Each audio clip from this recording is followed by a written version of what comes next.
All right, let's get started. Great topic today. Really, it's been a really popular topic. This is going to be one of our most popular webinar sessions to date. Today, we're talking about the best and worst new appliances and features. Looking forward to the next year. Uh, Steve Sheinkopf, our CEO, has a great presentation lined up for us, and then we'll be back with Francesco Froyo, our general manager, for Q&A from the registration and also live Q&A. So if you haven't already, check out the Q&A tab to send us any questions. And with that homework out of the way, we'll turn it over to Steve. All righty. Thank you, Pat. This is the best and worst new appliances and features for 2025. Let's start with something old. Open-range microwaves, not new. I know. This started shortly after I started at Yale in 1990. I like the idea originally. Take the microwave off the counter, centralize your cooking as long as you're not reaching up over for a hot item. But they've never been really good ventilators. Open-range microwave is 16 inches deep.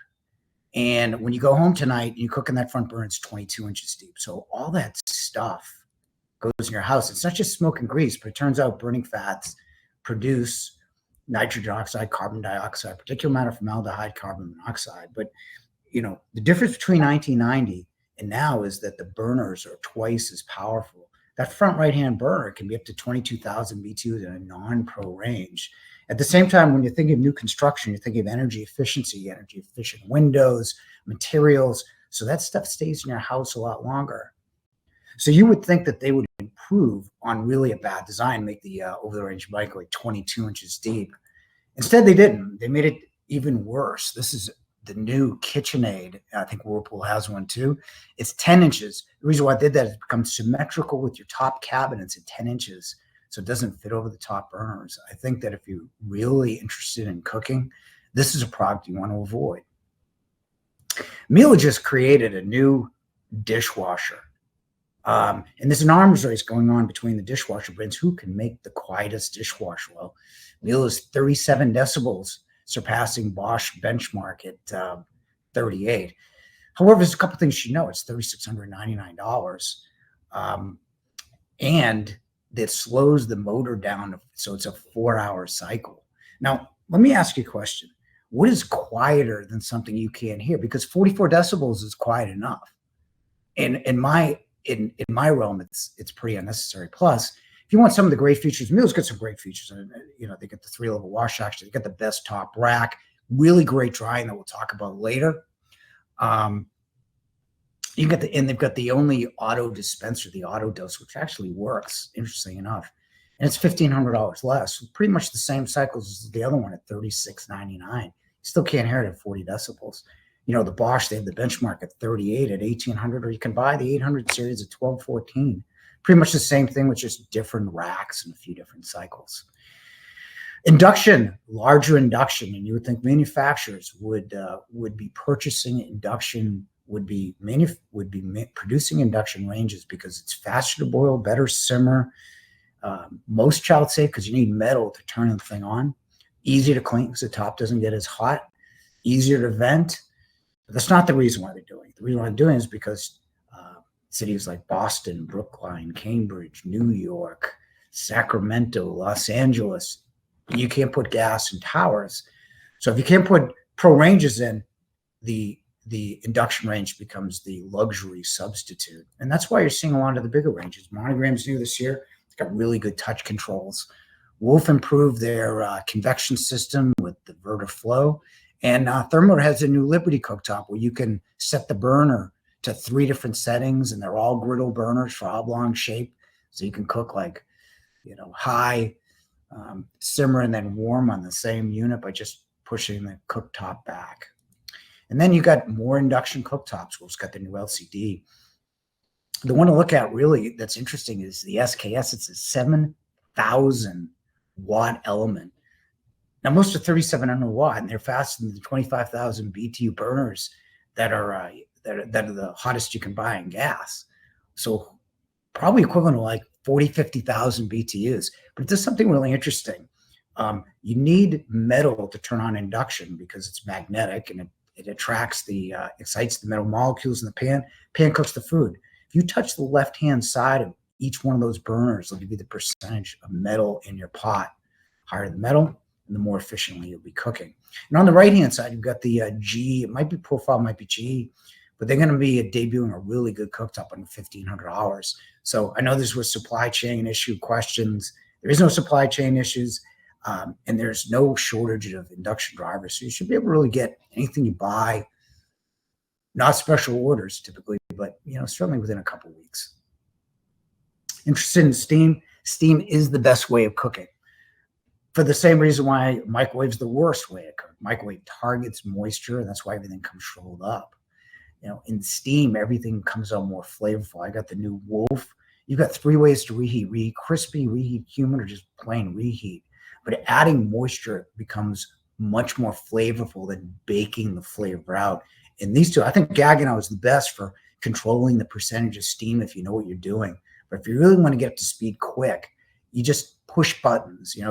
On the right, you got the gourmet where it'll tell you what food, how you want it cooked, and the steam oven will do it for you. So if you're really interested in steam, these are 2 ovens to look at. New refrigerators. Fisher-Paykel's got a new one that's coming out. It looks like a Sub-Zero, but it's going to be $3,000 less than most bottom-mount refrigerators. You've got the Thermador drawer types. We'll get into that a little bit later in our features. Sub-Zero's got a new system with the split climate where the air is directed into the fridge and the crisper bins to keep a more even temperature. And LG's got a new hinge, which may be the most exciting, if you can believe it. Most refrigerators open up in a standard hinge. So if you're talking about most designers, and this is for the designers out there, it's a 36-inch opening on a fridge, but then you got to plan like another 3 to 5 inches, especially as counter depths have become bigger with the counter depth max 27 cubic feet in LG. Now you got to plan fillers 3 to 5 inches. With the zero clearance hinge, you can get an LG, and I think KitchenAid should have one by Q1 next year.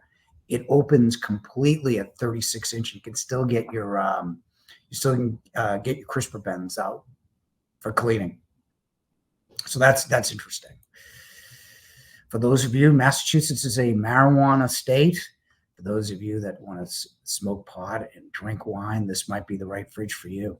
And we used to sell the cigar fridge in Marvell, and it was in one unit. And we put cigars in. It used to stink of cigars, and you don't want that in your wine, that cigar smell in your wine. But what XO did is they did separate compartments for marijuana and wine. So you're not going to get that marijuana scent in your wine bottles. This is really interesting. We talked about all the stuff that can come off of gas or electric range when you're cooking the particulate matter, formaldehyde, all that. The GE will have a line of ventilation that will automatically turn on when it senses any of those potentially harmful compounds. And this is the year of the heat pump. And this is really particularly exciting. Bosch has a new line of compact. LG has it in their wash tower and in their larger size dryers as well as their compacts. Let me explain what a heat pump is. First of all, we talk about new technology. Induction is not new. It's 1950. And heat pumps were invented in Austria in 1856. Now, how a heat pump works is it recycles air through a compressor, through an exchanger with an evaporator. It's closed loop, so it recycles, and it's ventless. It's different from your vented, which pulls air from the room, heats it with elements, and then transmits all that energy outside your house. So this is ventless, and a lot of them can be 110. So really any room can be a laundry room now. Heat pumps are typically gentle on your clothes, and heat pumps will save you a lot of money. A dryer is your second most energy consuming appliance in your house after your HVAC system. And I calculated in Massachusetts at 28 cents kilowatt an hour. If you use this once a day, your dryer, it saves in the vicinity of $150. Now, the downside to a heat pump that it really works like a reverse refrigerator. You almost need a refrigerator tech to fix it. And that's going to be a problem in most areas. So you have to check that out as well. Combos aren't new. They were new last year. But we just did our 1-year reliability study. And the concern we always had is in last year's, in the previous combos, washers and dryers, although they were good ideas, they couldn't remove lint. And over time, that lint stays in the machine and becomes an impossible future service call. It's almost like a throwaway item. So each one of these new larger combos have filters. GE has in the front, LG and Samsung have it in the back. Questions, do they work? Now, we sold 160 in about a year. We had 3 that had drain pump issues, but they weren't because of lint buildup. They were because people left their golf tees in their pockets. So either keep them on the course or play mini golf, because it's getting in the machines as well as coins. Speaking of washers, your normal washer, my mom had her Maytag at 2.5 cubic feet that we all love. That LG top load's 5.3 cubic feet. That profile is now 5.3 cubic feet. The largest you can buy is LG. That's not new at 5.8. But here's what you need to consider is we get refrigerators into people's houses because we take the doors off, right? The old Hot Points and then G's that we used to sell back in the 80s and 90s were 25 to 27 inches deep. That profile's 34 and a quarter. You can't take the door, so you got to really see if that your laundry room and the area within can handle a 34-inch deep, 20-inch width, 34-inch deep product. Now, this may change everything. This is a first AI wall oven. We have it downstairs. We haven't tested it yet. And this is one where you can say, Alexa, I want that asparagus cooked medium well, and the oven will do that. Now, that needs to be tested. But if it kind of sounds like the Jetsons. Remember, I may be dating myself, but Leroy would say he wanted pizza and pizza would come out. Now, before you go out and get interested, I've kind of heard this before. Whirlpool had their Polera wall oven, which was, we naturally displayed it. It was a refrigerator sorry, it wasn't wall oven, it was a stove. It was a refrigerator range. So you take a frozen item out when you go to work, right? And then it'll refrigerate it and then cook it so it'll be ready by the time we get home. Didn't quite work. Now, the Turbo Chef I thought would, because it would cook in less than half the time using different convection technology without using a microwave, so you wouldn't have that dehydrated kind of food when it got out. That didn't work either. And to make matters worse, we were the only dealers to buy that Lynx My Way grill, where you could say, I want that steak cooked medium well, and figured out what your medium well was. That never worked either. The only 2 they ever sold, I think, are in our Framingham and Dorchester stores. So let's be careful with the technology. We'll test it and report results in January. Downdrifts are back. I'm not a big fan. And let me qualify that. If you've got an existing downdraft, I'm not saying you have to renovate your kitchen and put it against the wall. That's what I'm saying. I'm just saying if you're planning a new kitchen, you can do better. Because proper ventilation, if you cook, all that stuff goes up. And if you cook like wok and everything else, you want that smoke captured in a hood and then filtered straight up, because where the smoke is going. What a downdraft does, it doesn't have any of that capture. You're reversing that. You're adding a transition, which reduces the static flow and a longer duct run. So there's much less pressure at the end. And I always get pushback from manufacturers reps. And I always say, show me the restaurant that uses it and then we'll put it on display. And there's never any restaurants that would ever do something like that. Again, this is better than nothing, but for a new house, that shouldn't be the standard. If you're looking for color, you're sick of stainless steel with white and with the gray countertops and white cabinets, black seems to be in, especially with the natural woods, at least for now.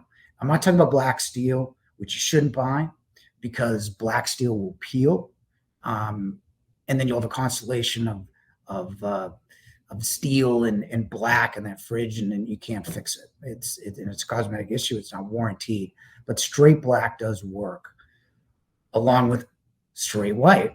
And we show white and brass. You can get it in Cafe, you can get it in LG, you can get it in Samsung, KitchenAid will have a really nice white. So we're back to when I started, like in the 80s, where white, black, and stainless were popular. But if you want to put a pop of color in, nothing says you can't put green. Was last year's color. Blue is very popular. Putting a pop in your kitchen is a way to make it unique. I wouldn't colorize the whole kitchen, but you may want to try it on a stove. True's got some really good racing car finishes in their refrigeration as well. All right, let's talk about features. Cameras and stoves, great. Who hasn't looked inside their stove on an extended cycle? Now you can do it from an app on your phone. I think it's good. I don't know what kind of camera can look at asparagus, turkey, stuffing, all in one on the LG on the side, but it's got merit because at least you're not opening the door and letting the heat out. Cameras and refrigerators, not so much. The whole Thermador, SKS, Samsung will have cameras in their refrigerators, ostensibly so you can look in from the supermarket to make sure you don't buy that extra jar of mustard, which is probably cheaper than much cheaper if you buy that extra jar of mustard over a 10-year period than having cameras in your refrigerator. And just so you know, they don't work when they're open. So if you're a late night snacker, you won't find this on the internet. Which brings us to drawers and fridge, which is the new popular way people seem to be buying these. You should know a couple of things. First of all, I like the idea. They look good paneled, but you have to find the right person to put panels on because the panel's got to be square, refrigerator's got to be leveled with the cabinet. It takes time. I like the drawers to them because the top right-hand drawer can be refrigerator or freezer, will give you that flexibility. However, when you put a lot of drawers in the refrigerator, you raise the refrigerator itself. That signature is 6'3" to the top. That Thermador is 6'7" to the top. So that's not really accessible space for most of us. So just consider that. Versus, the 48-inch single French door from Sub-Zero, 6 feet to the top. Cubes, likable. Diamond ice or craft ice is slower dissolving. You're going to find these in a lot of different refrigerators. So you taste more of the drink and less of the cube. There's no slushy cube available in a fridge yet. You get it in a nice portable. GE Profile has those if you like that chewable cube. 37 to 42 decibels, dishwasher combined for quietness. You don't need to go that low. 17 cycles in the dishwasher, you probably don't need that much. But dishwashers can dry. And here's how you buy a dishwasher dry. Oddly enough, here's a Bosch 500 series, 44 decibels. The ones that pop open let the steam out. So it's much better drying. And the problems we have with driving is the less dense items like plastics. That really helps. Of course, Bosch is the best with zeolite, which is the element they use, which emits heat and absorbs moisture, which is really what drying is. LG does a nice job with steam. Miele's got a great dishwasher with 2 ports down below that lets cooler air from your kitchen, cold and hot kind of mix, and it gets drained as water, and the Miele's pull out as well. So you got dishwashers that can dry now. Oh yes, AI laundry. This is the Samsung. 23 cycles, 23 options. You can play Spotify on it. You can play YouTube on it. And if that is not enough, because we always want more, you can create as many washing and drying cycles as you want, right? Now, even the basics, like the basic LG front load that you can buy for Black Friday at $599 is 8 cycle, 8 option. But really what you want is, I really think if there's an upgrade that you should buy is an automatic dispenser. Auto dispensers dispense the right amount of detergent at the right time. We typically put too much, and all that sud stays in the machine, and that's not good. The profile I showed you in the beginning will actually, you can scan, and it will dispense based on the formulation, which is kind of cool. Air fry still doesn't work. These oven cavities are too big to do a proper air fry. I always get pushback on it. I said, show me a picture where everything's perfectly fried. My ex next door neighbor has me over.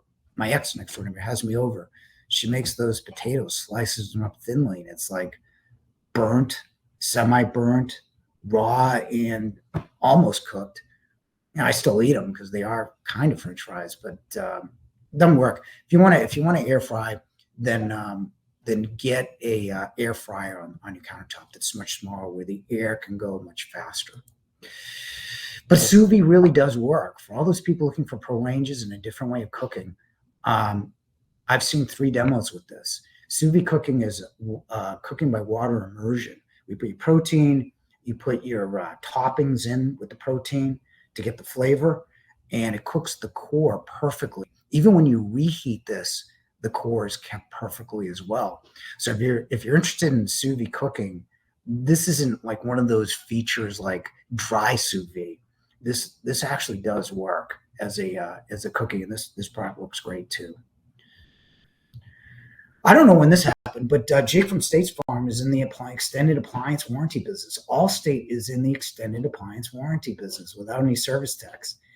So I doubt he's going to be hobnobbing with Aaron Rodgers, Caitlin Clark, and Pat Mahomes because you need service.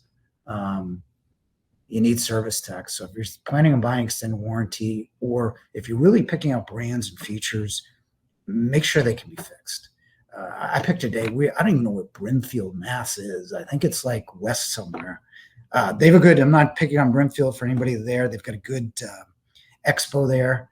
Went from Brimfield to Nantucket in a day. So you're going to need service, and you really need to shop service as well as best and worst features. And lastly, this is our last webinar. I might do a Black Friday one because I think if you're shopping Black Friday and standing in line, you're making a mistake. But if you're in the weeds on a project, we've got a lot of really good people that have been here for a while. Schedule a show and visit and download the appliance buying guide. It's over 70 pages. I didn't know there's 70 pages on buying appliances, but over 10 years, you give me enough time and I'll put together a pretty good guide. Our YouTube channel is 2 or 3 times a week. We have a blog that does the same. Next webinar is we go back to mistakes to avoid. I think we picked the date, January 22nd. So with that in mind, I will bring it back to you, Pat. And we got a lot of really good questions. Thank you. Happy holidays to everybody. Happy New Year, because I won't be talking to you before then. And thanks for coming. Thanks so much, Steve. Yeah, that was great. Just like Steve said, that appliance buying guide is a great first stop for people who are just starting an appliance project, and then links off to a number of other places to go deeper for you. So let's get into the questions. We're going to start with the ones that were submitted during registration. And continue to send us questions in the Q&A tab. That will be really helpful to keep them all in there when we get to the live Q&A. First off, why have large appliances seem to be throwaway items? Are these components less reliable now? Do you guys want to dig into the state of appliances and repair issues? Why don't you go first, Fran? I'm gonna drink. Yeah, so definitely, yeah, I would say, that's kind of the average life expectancy now. You're really looking 7 to 9 years for most appliances. Built-in professional appliances certainly can be longer than that, 15 years.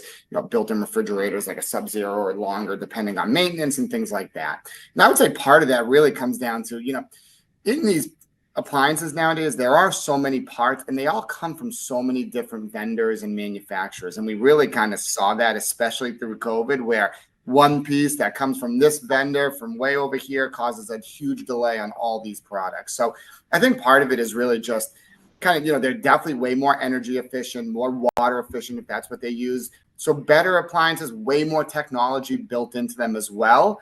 But certainly, the components that are coming from a lot of different manufacturers, I think, has a little bit to do with that as well.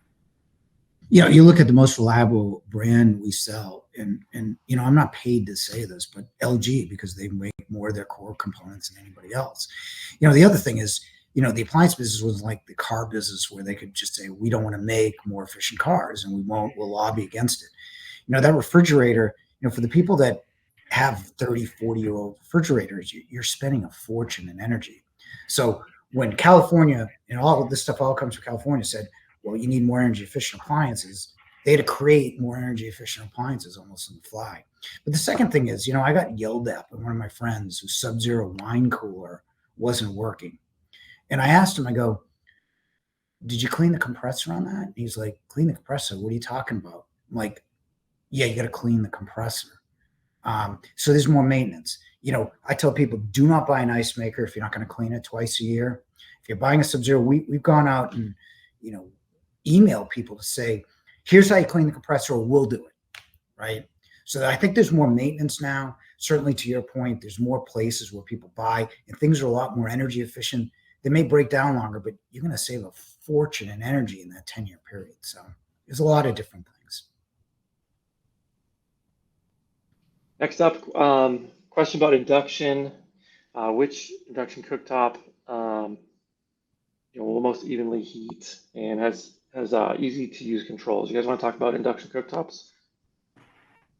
Well, easy is I think G is the easiest personally, but I think they're all pretty easy. We're in the showroom doing something on the Wolf, and it's really simple. They all kind of mirror each other, in the 36 with the power burner in the middle and then the grill burners on either side. The induction that I happen to go to, I'm very interested to see how the new Wolf and SKS do, but for last year, anything that was reliable was Bosch owned. I mean, Gaggenau, we didn't have a single service call in 48 sold. The Bosch, the Flex induction with the benchmark Flex induction with the griddle, which would be good for pancake and griddles and all that stuff. That was 1.7%. Thermidor was like 2%. So those are the ones that I would look at specifically. But I think anything with that bridge element can griddle pretty well. Yeah, definitely. And with Thermidor too, you have kind of that freedom where you can put it anywhere. So certainly, that's going to work great with a griddle, but really most of them will work as long as they have that bridge element, depending on the size, of course, of that griddle, but most of them will work pretty well with something like that. All right, next up. Question from the specifier side. When choosing appliances for a client or working with clients, is it more important to move them toward models they're used to, or maybe encourage them to something more modern? You guys want to weigh in there? Yeah. How do we stop people from using micro? I think really, one thing that we've done is we've made we've made appliances that work in the store. And, we did something on the Meal Master Chef. We're just touching buttons. I think what you need to do if you're a designer is to bring them to an appliance store and really work it. Like I mentioned, the steam ovens. I mean, the Wolf steam oven is so intuitive that you're just pressing buttons to get results. It's not like you got to figure anything out, right? That said, if you're going to do that and there's still pushback, you can't make people buy what it is they will never use. But I think a lot of we talk about smart, and smart is good, but really intuitive is better. And some of this stuff is really so simple to use. And how do we stop people from using microwaves? I don't use my microwave anymore. I use a steam oven to cook anything up. And so it's instead of like a minute, it's like 10 minutes, but it's so much better. And electric, I mean, induction is so much faster, so much better in the simmer. Everything about it is way better than electric. So really what you need to do is you need to have someone demo this stuff. That's the easiest way. But after having demoed it, you got to step back and say, is this something you use? Because you can't force somebody to get something no matter how much better it might be. Cool. What's the most reliable French door freezer? And there's a common question. How do you update a galley kitchen? How does that figure into the equation? Well, the first one is pretty easy. That's LG. It's we just did the reliability studies. It'll be on our blog. It was like 8%. The problem with most French doors is it's not like you're gonna wake up one day and it's gonna be warm. It's just your ice maker's gonna leak because you can't put a frozen cube through a refrigerator still 10 years later. So LG is good, Bosch is pretty good, and it drops off after that, it seems. We don't carry Samsung anymore, but they were usually pretty good as well. As far as a galley, it really depends. I mean, you're talking about smaller spaces. I think, typically in smaller spaces, you can buy for you or you can buy for, a flip. But I think a 30-inch range and a bigger size refrigerator and cutting down the dishwasher is the way to go in a galley myself, because you get great features in the dishwasher and you don't lose a ton of capacity. But when you go from a 30 to a 24-inch stove, you get like a Mongol brand and less features, and I think the 30-inch and a 28-inch refrigerator should be fine with an 18-inch dishwasher. All right, next up. Another question around induction. What in lead time? What's the lead time for induction appliances these days? There is none. Last year they had a problem with their induction drivers. This year we don't have any problems that I'm aware of.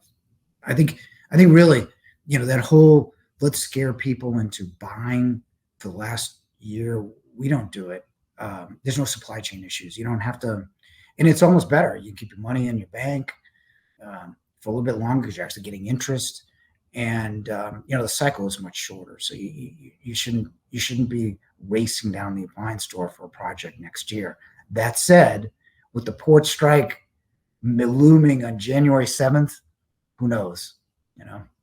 Yeah, so far we're pretty good with inventory on induction ranges. We got a lot of different brands and models, but just in general, from what it was it's really, that's inventory lead time is really not an issue at all. Of course, there's always going to be, like you mentioned before, that special order or a random piece that's on back order, but overall, those issues are right now a thing of the past.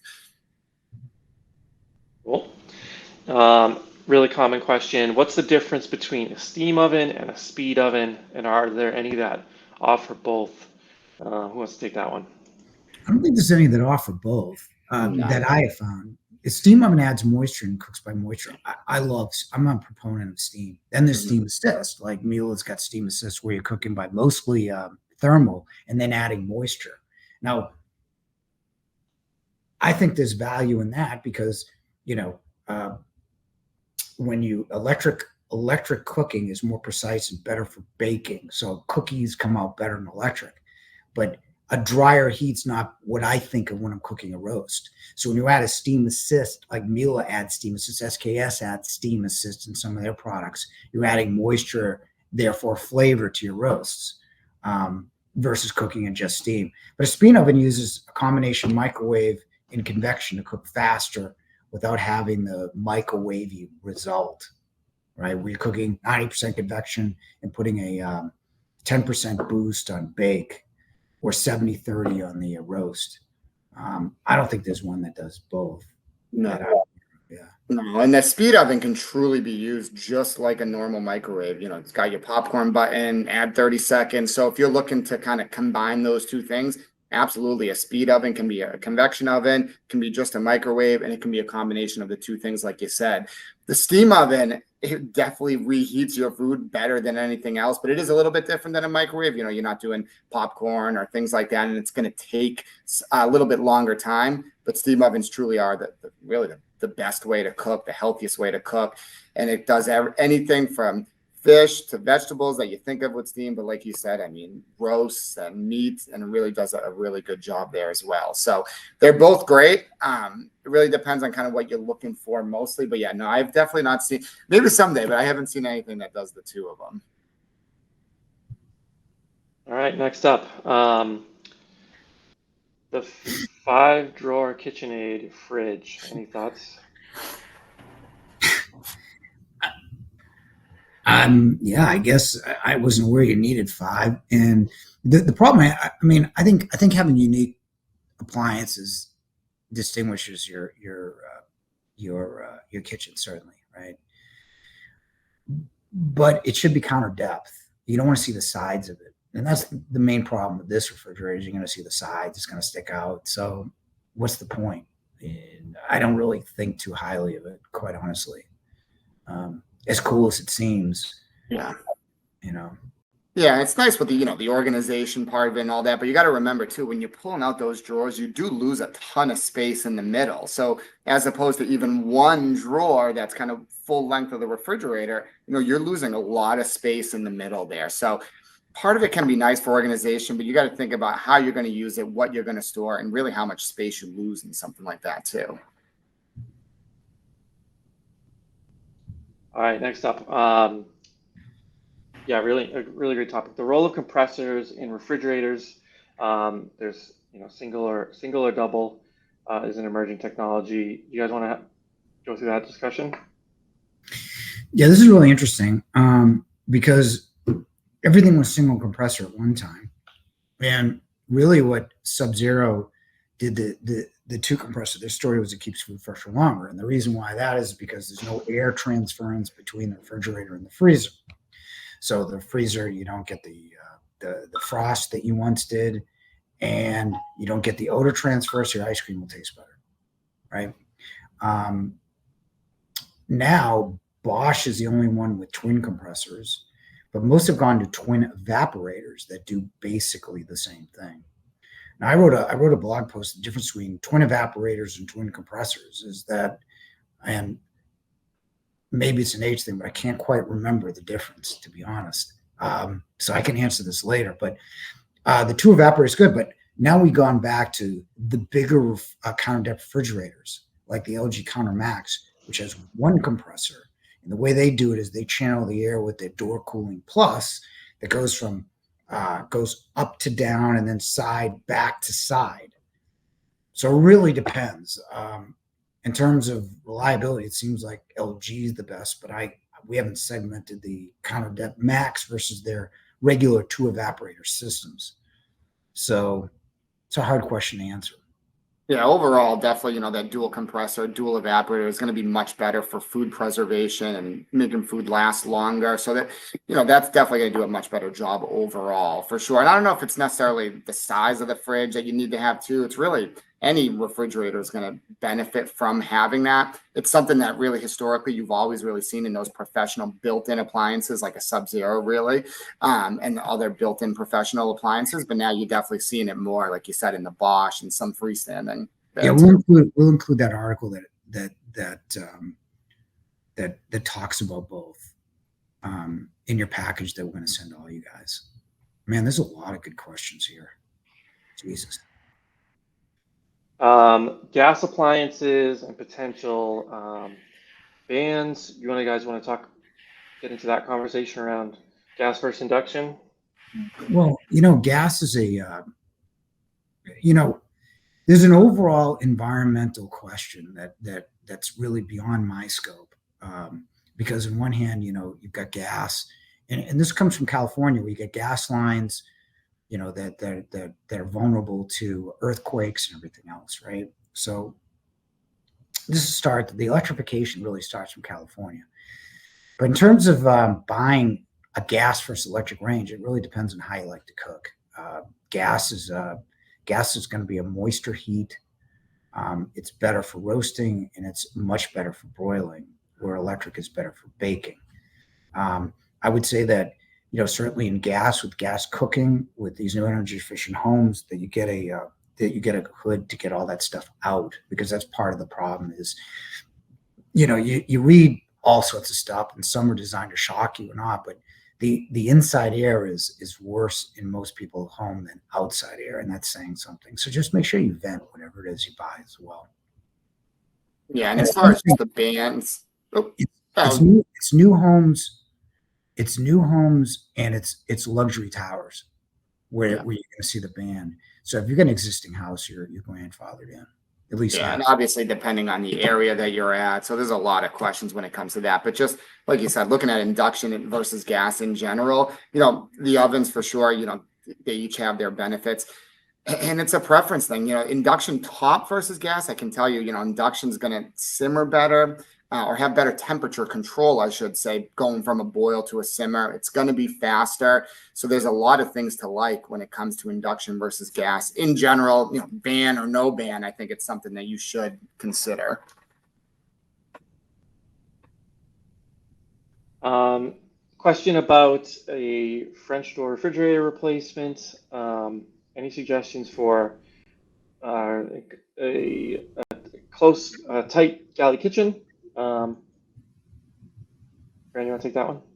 Yeah, so just in general, when you're going from a French door to kind of like a single door option, you're definitely going to have just a lot less options on a single door. Also sizes. So again, you're talking about a smaller kitchen, so maybe you're looking for something smaller anyways, but just know, you're there's no real standard size in refrigeration, but your typical size on a French door, counter depth, full depth, even, 36 inches is kind of that max size. When you go to single door, they're not going to make any in a 36. Really, you're looking at 32, 30, 24, 28, smaller sizes there. And that's really kind of that door gets top heavy. So you're going to see smaller sizes there. And also there, I would also say there's some counter depth options, but not a ton in that freestanding space. So you'll, again, just kind of less options in general, features when you're going from a French door to kind of that single door option there.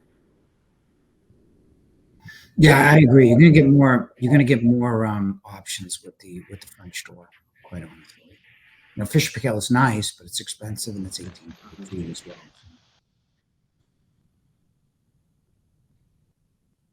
A question: counter depth refrigerators. Is there one true counter depth that we recommend? Most seem to be 29-inch depth, which is that's part of the conversation there. Who wants to take that one? Yeah, that's an integrated refrigerator. Integrated is made to be fits seamlessly with your cabinets.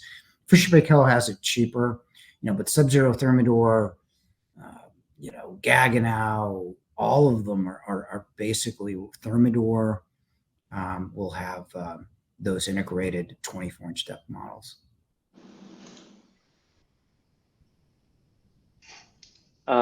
Question around induction range versus a cooktop and wall oven, and the reliability factor.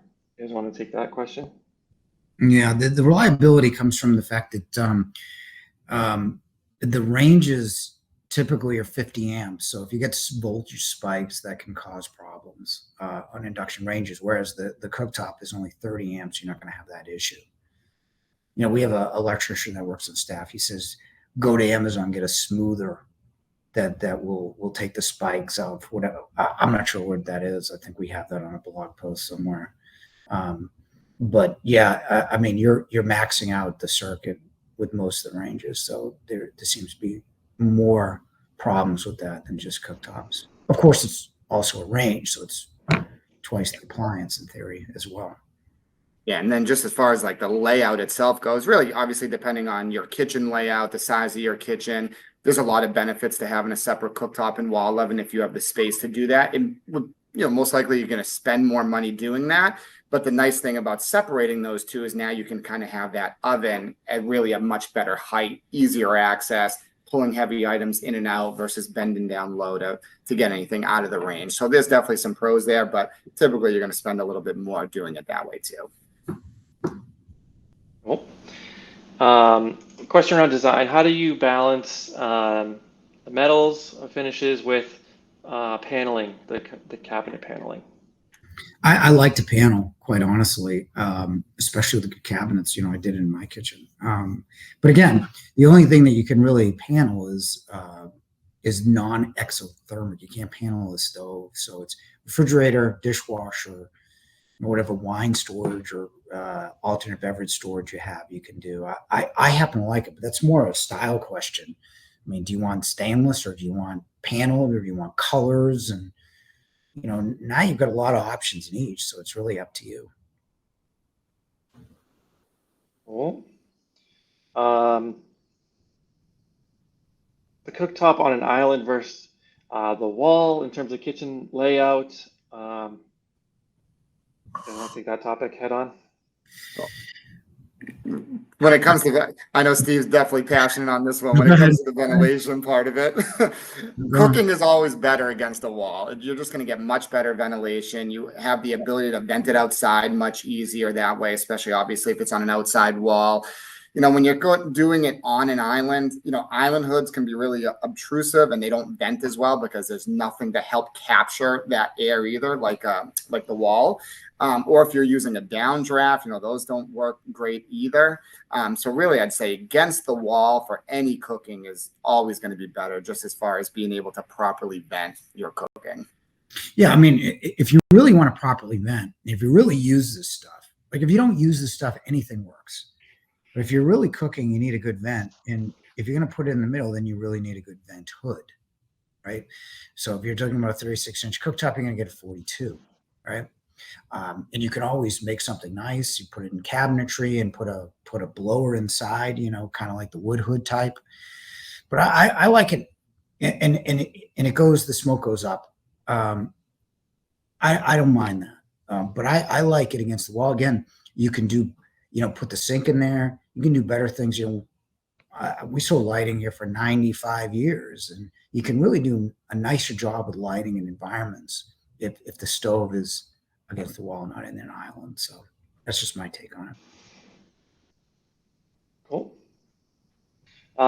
This is a kind of a common question coming up. Can a fridge or freezer be kept in an unheated garage? Do you want to weigh in there, Fran? Yeah, so I would say, if you look at kind of like the use and care guide in any of these refrigerators, it'll actually tell you kind of like the temperature range that they can work on. So if depending really how cold your garage is going to get, most aren't going to really like it if they're getting down below, 35 degrees, 40 degrees, anything like that. So truly, garage rated refrigerators, there's a few out there that will say that, like Beko has one. There's some Whirlpool brands as well that have those. So in general, really depends on how cold it's getting in there. So they do make some that are kind of made to withstand that temperature. But, in general, most won't like it if they're going to get super, super cold like that. Yeah, I think there's Beko had one, and I think Frigidaire has one specifically. They say it's garage rated, but we'd have to look at the to see what that means. What does a garage rating mean, actually? Yeah, and even those, you want to kind of look at what the temperature range is there too. Question that comes up every year: stainless steel appliances out of fashion? Steve, you want to take that one? I hope not. No, this is a question we answer like pretty much all. It's a good question to ask. No, the reason why stainless isn't out because it's available at all different price types, from medium to super premium. It'll never go out of fashion because it goes with every kind of cabinet style, and it has since 1991. It's been the dominant finish.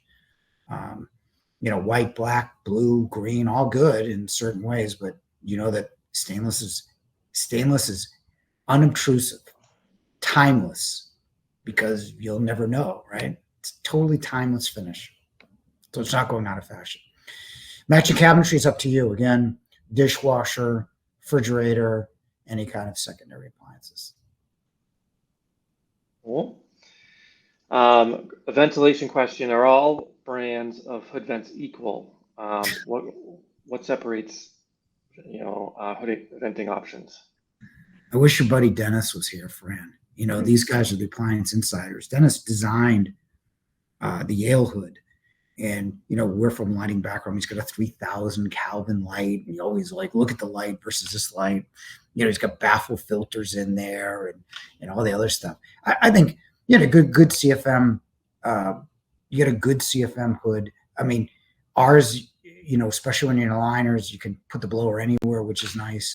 So you're not like buying a separate blower and then returning that and everything. So that's good. But you can buy, as long as you keep the blower where it's supposed to be on the hood, where it's designed, I think you're fine with a lot of different ones. I like baffle filters, better lighting. I like our blower design, but really there are a lot of good hoods out there. Yeah. And there's definitely, I think we always say with ventilation too, it's a spot, there's not a ton of manufacturers that actually make the hood. So you look at like a Therman or a Wolf, there's very few actual manufacturers. So a lot of those brands aren't actually making their ventilation. And those are the key things, a lot of times it comes down to noise, and people ask about the noise levels. I would say hoods are going to be, you're going to hear the hood. So I wouldn't buy a hood if one's going to be significantly quieter than another. I just don't think that really exists like that if you're comparing equal CFMs there. But definitely, like you said, those things like the type of filters there, and the lighting is huge. It's something that we always harp on, because you're in that kitchen design, you're spending so much time in picking out the perfect backsplash and the tile, and you really want to be able to see that. And when you look at some of these hoods, with the way that the lighting is, you don't really see it when that light's on. It doesn't do a great job of lighting that backsplash. So something that, a lot of times goes, really, you don't really pay attention to it. It goes unnoticed until it's installed in your home. Something you definitely want to kind of pay attention to there. All right, so let's switch over to the live Q&A. We have a lot of questions that have been sent in from our viewers right here. Guys, about 10 minutes left. I have about 10 questions to get through. So let's dive right in. let's add this to the stage with, we talked about this briefly, but with induction, is it common to need to upgrade the electrical panel? There's considerations there. Do you guys want to weigh into, briefly weigh into the steps involved from gas to induction? Yeah, I mean, gas is a 12 amp, less than 12 amps, and you're going to possibly 50 in induction. And it really depends. The panel depends on how big the house is.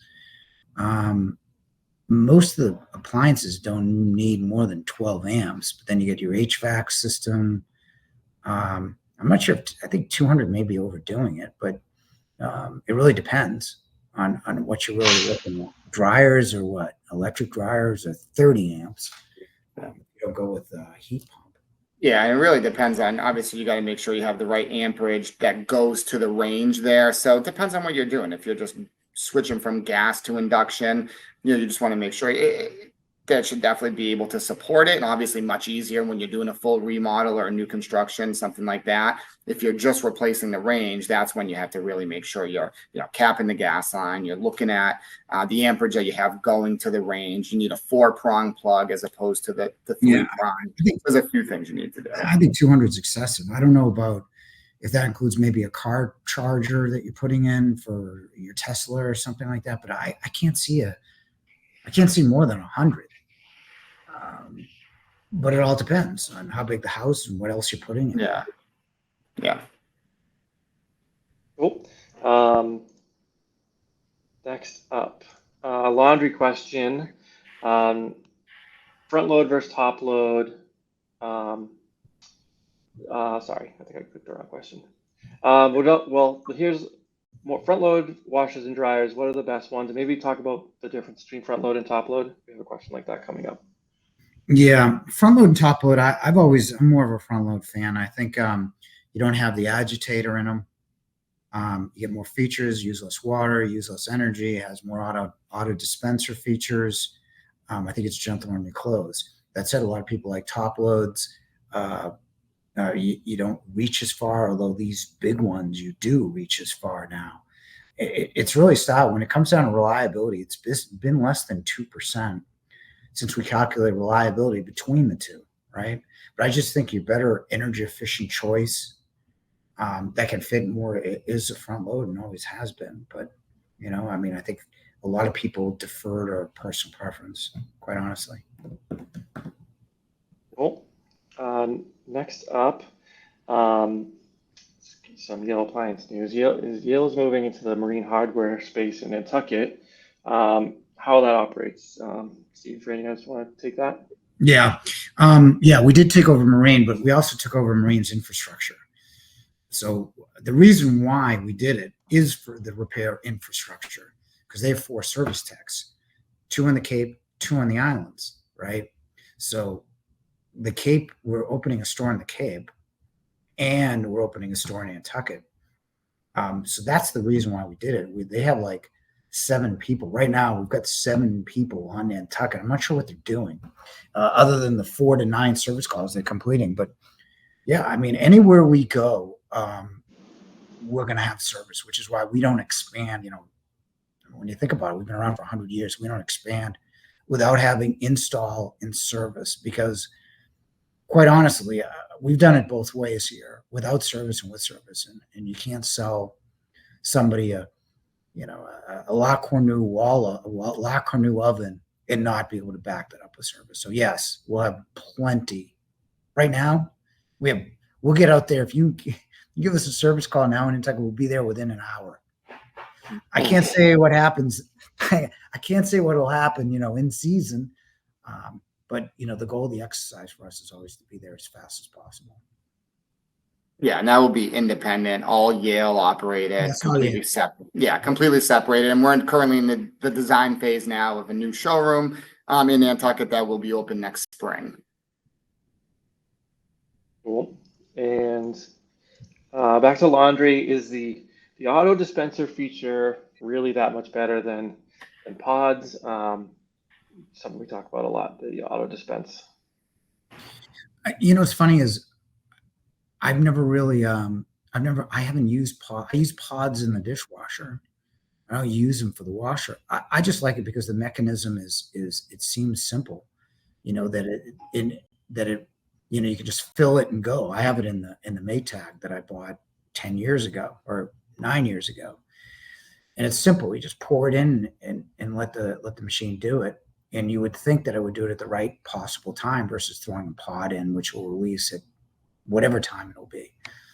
But you bring up a good point. I mean, if laundry pods work for you, then you don't need an auto dispenser. But most of the better machines have them now anyway.